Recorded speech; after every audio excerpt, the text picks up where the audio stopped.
Tunisia. Live. Be informed, be involved. Youssef Cherif, a famous blogger, but also unemployed young people from Tunisia. You've been to the United States. You lived also in the Middle East. You are visiting actually Tedx Carthage for the second or third time? The second time. Okay, so what's your feel about this version or this episode of Tedx Carthage compared to the other ones? Well, I mean, it's way better than the other one, especially because there are so many people, and the guys here were able to manage and to coordinate this event very well. Until now, this is what I saw. They invited very good speakers, and I really congratulate them for what they did. We read on tunisialive.net an opinion that you wrote for or in favor of the recognition of the Palestinian state. You feel that the US basically did not listen enough to the Arabic voices of the revolution. How do you see basically the role of the United States right now in the region, especially in terms of dealing with this issue of recognition of the Palestinian state? Well, first of all, I see that the United States need to respect the core values of the United States, which are freedom, liberty, and the right of other peoples to live in an independent and autonomous way. And now that the Arab world is changing, I think that the United States should also take that into consideration. So first of all, respecting its values, and secondly, respecting the values of the Arab world, because before the Arab world was living under dictatorship, under corrupt tyrannies that no one could respect. But now the people of the Arab world is leading the Arab world, so the United States should respect us. And what America is doing now is basically doing the same, playing the same politics as the same politics of before the revolution, which is a strategic mistake. Well, we also were seeing you getting involved, although you are an unemployed young graduate in Tunisia. You've been trained in history and archaeology. We've seen on the Tunisian blogosphere your activism, but also you are trying to put the issue of Carthage and Carthage heritage under the spotlights. Can you tell us a little bit more on what's happening in post-revolution Tunisia on the historical site of Carthage?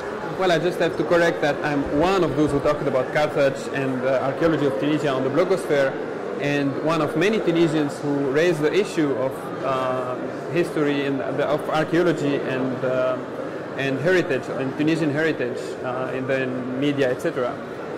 So, you know, during the former regime, there were a lot of problems, stolen artifacts, lands, archaeological lands taken over by the family of the former president and their acquaintances, and we are trying to correct this now. So what you mentioned right now is a campaign that we are leading. A bunch of Tunisian citizens in an archaeological site that was protected by the UNESCO, and that is now and that was taken off the UNESCO protection and given to people related to the former regime to build houses, very expensive houses, etc.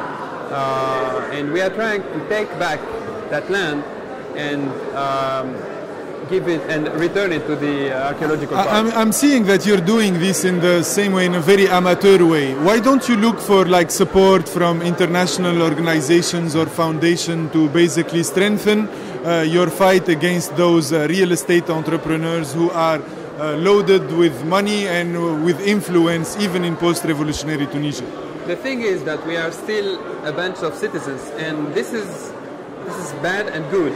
This is bad because I cannot just go as a citizen to an international organization and say, hey, give me money, give me power, I want to kick these guys out of this land.